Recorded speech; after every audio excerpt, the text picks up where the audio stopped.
बिस्मिल्लाहिर्रहमानिर्रहीम अस्सलाम वालेकुम रहमतुल्लाह। इस्टेब्लिशमेंट ने शहबाज शरीफ को आसिफ अली जरदारी के पास भेजा है इस मकसद के लिए कि जाके आसिफ अली जरदारी को कन्विंस करो इस बात के ऊपर कि वो 28वीं तरमीम के लिए मान जाए या फिर घर जाने के लिए तैयार हो जाए। ये अब इस्टेब्लिशमेंट का असल में मिशन था, टास्क था, जिसको लेकर शहबाज शरीफ पहुँचा आसिफ जरदारी के पास और जाके उसने ऐवान सदर में मुलाकात की।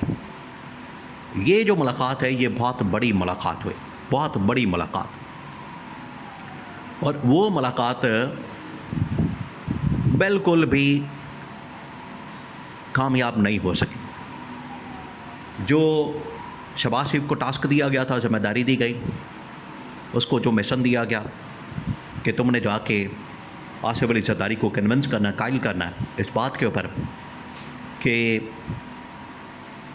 तुमने 28वीं तरमीम को वोट देना है या फिर इस्तीफ़ा देना है।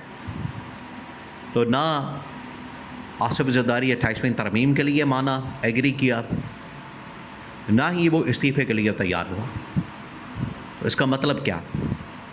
इसका मतलब बड़ा वाज़ेह है। आप ज़रा सोचें ये कितनी तबाहकुन सूरत हाल अब होने वाली है दोनों के लिए, एक के लिए नहीं, दोनों के लिए।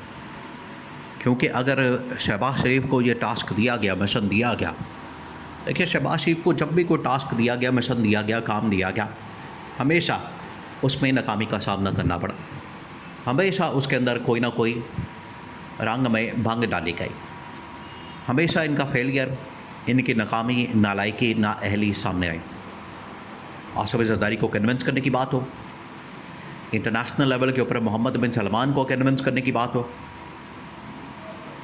यूएई को कन्विंस करने की बात हो, चाइना को, अमेरिका को, ट्रंप को, यूरोपियन ताकतों को, किसी को भी कन्विंस करने का मामला आया, स्टेज आई, कोई भी ऐसी सूरत हाल बनी, तो शहबाज शरीफ उसमें नाकाम रहा।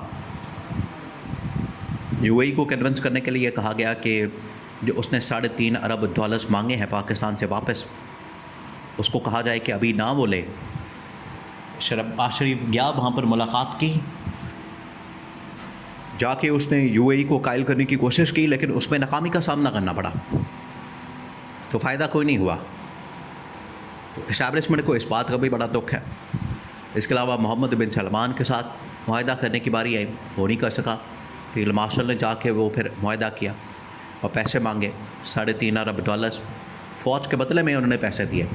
शहबाज शरीफ का उसके अंदर कोई किरदार नहीं। चाइना के पाकिस्तान में इन्वेस्टमेंट फ़ौज ने कायल किया, शहबाज शरीफ ने सारा मलबा जाके फ़ौज के ऊपर डाल दिया। ट्रंप के साथ मामला तय नहीं हो रहे थे, जनरल आसिम को खुद जाना पड़ा, छुप के मुलाकात करनी पड़ी, तब जाके ये मसला हल हुआ। तो तमाम के तमाम मामलात आखिरकार फील्ड मार्शल ने तय किया, वो चाहे पाकिस्तान के अंदर हो, इंटरनेशनल लेवल के ऊपर हो, कहीं पर भी कोई मामला पेश आया, मसला पेश आया, उस पर जाके पाकिस्तान के इस्टेब्लिशमेंट ने ये सारा काम किया। तो ये उसके बैकग्राउंड है। ये आप समझें कि पिछले 3-4 साल के मामलात हैं, जिसके अंदर आसिफ अली जरदारी और नून लीग, ख़ास तौर पर शहबाज शरीफ, क्योंकि लीडिंग पोजीशन उनके पास मौजूद है बतौर वज़ीर आज़म या गवर्नमेंट के तौर पर, तो हमेशा नाकामी का सामना करना पड़ा। तो इस्टेब्लिशमेंट को पता है कि ये कितने पानी में है। अब इनको ये टास्क और मिशन दिया गया, आप जाएं आसिफ जरदारी को कायल करें, कन्विंस करें। जब ये नाकाम हो गए कन्विंस करने के, उसके बाद फिर साबिक सेक्रेटरी इलेक्शन कमीशन खबर दिलशाद को मैदान में उतारा गया और उन्हें कहा गया कि आप ये स्टेटमेंट जारी कर दें, आप ये पैगाम जारी कर दें कि अगर आसिफ अली जरदारी प्यार से नहीं माना तो हमने फिर बुनियादी तब्दीली करनी है आइन के आर्टिकल में, उसके अंदर शेक डालनी है और आसिफ अली जरदारी को रुखसत कर दिया जाएगा। एक मरतबा फील्ड मार्शल ने ओहदा सदारत संभाल लिया, उन्होंने इस ओहदे के ऊपर आके ये सीट संभाल ली, जगह संभाल ली। उसके बाद शहबाज शरीफ को फारिग करना, शहबाज शरीफ को घर भेजना, इसकी छुट्टी करवाना, नहायत ही आसान हो जाएगा, बहुत ही आसान हो जाएगा। तो इस्टेब्लिशमेंट ने ये फ़ैसला किया है कि क्यों ना हम एक तीर से दो शिकार करें। अब जब सूरत हाल बन चुकी है, मामला पक चुका है, खिचड़ी बिल्कुल तैयार है और ना पीपल्स पार्टी का फ़ायदा हुआ, ना नून लीग का फ़ायदा हुआ, ना आसिफ ज़रदारी का फ़ायदा हुआ, ना शहबाज शरीफ का फ़ायदा हुआ, तो हमने इनको बिठा के करना क्या? हम ला के अपने बंदे बिठा देंगे।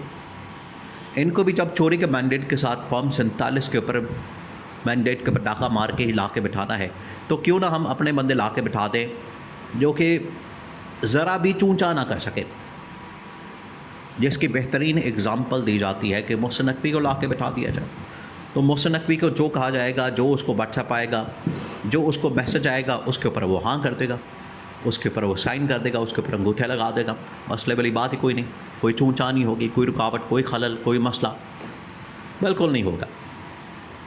तो ये अब पीछे सोच पाई जाती है और वो सोच इनकी अपनी हरकतों की वजह से, इनकी अपनी करतूतों की वजह से, इनकी अपनी गलत कारियों की वजह से, इनके अपने गलत अंदाज़ों की वजह से, इनके अपनी चालाकियों की वजह से, अयारी और मकारी की वजह से, मुनाफ़क़त की वजह से, नाअहली की वजह से, नालायकी, नाअहली, नकम्मेपन की वजह से, फेलियर की वजह से इस्टेब्लिशमेंट इस बात के ऊपर मजबूर है, इस्टेब्लिशमेंट ये सोचने पर मजबूर है कि क्यों ना इस गवर्नमेंट को निकाल दिया जाए। ना सिर्फ आसिफ अली ज़रदारी को बल्कि शहबाज शरीफ को भी। ये जो नाकाम हुए हैं, शहबाज शरीफ जो कि कायल नहीं कर सका, कन्विंस नहीं कर सका इस मामले के ऊपर कि वो आसिफ ज़रदारी को जाके कायल करें कि हमारे साथ आके बैठे, मुकमका करें, 28वीं तरमीम के ऊपर वोट दें या फिर आप इस्तीफ़ा दें। तो जब शहबाज शरीफ उसमें नाकाम हो गया, फ़ेल हो गया, उसके बाद फिर खमद दिलशाद को साबिक सेक्रेटरी इलेक्शन कमीशन को मैदान में उतारा गया और उसे कहा गया कि आप जाके प्लान शेयर कर दें। आसिफ ज़रदारी इस तरह से नहीं मानेगा तो इस तरह से मान जाएगा। तो प्लान बड़ा वाज़ेह है। आसिफ ज़रदारी रडार के ऊपर है। अब दो शख्सियात रडार के ऊपर आ चुकी हैं। अब मामला सिर्फ आसिफ ज़रदारी का नहीं है। आसिफ ज़रदारी के साथ साथ अब शहबाज शरीफ भी इस वक्त रडार पर आ चुका है। शहबाज शरीफ को भी इस वक्त रडार पर रख लिया गया, उसको फारग करने का फ़ैसला कर लिया गया कि अगर आसिफ ज़रदारी 28वीं तरमीम के ऊपर नहीं आता, कायल नहीं होता और शहबाज शरीफ उसको मनाने में, कायल करने में नाकाम है और डिलीवर करने में नाकाम है, तो एक ही वक्त में बाद में 6 महीने साल बाद फिर जाके शहबाज शरीफ को हटाना है। तो क्यों ना अब स्टेज आ गई है, फेज़ आ गया है, मरहला आ गया है, एक ही वक्त में दोनों को फारग कर दिया जाए। तो ये अब प्लान बन गया है, ये मंसूबा बन गया है और उस मंसूबे के तहत ना सिर्फ आसिफ अली ज़रदारी बल्कि शहबाज शरीफ एक देश से दोनों शिकार, उनको फारग करने का फ़ैसला कर लिया गया है।